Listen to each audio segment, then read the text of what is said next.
Vasakult ei vaatust ja võetust ei ole.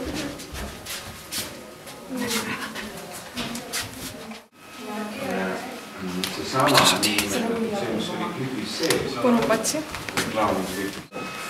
Sellise, järgmine aasta on Eesti film 100, eks ole. Ja et sellest kujuneks tõesti ka nagu teatril ja muusikal on oma selline ülevaateüritusfilm on, mis on Lenini kõige suurem kunstidest, eks ole.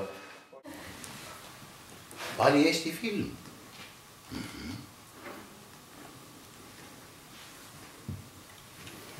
Väga hea. Suure ära. Natukene võib-olla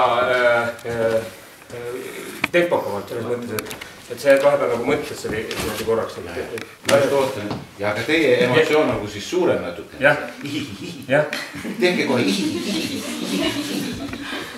nüüd tehtud täitsa.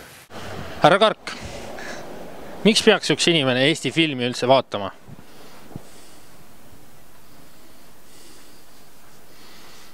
Ta võiks huvi tunda, nii nagu oma koduste vastu oleks kena huvi tunda lähedaste sugulaste vastu, nii oleks ka huvi väga hea tunda oma filmi, oma teatri ja oma kultuuri vastu.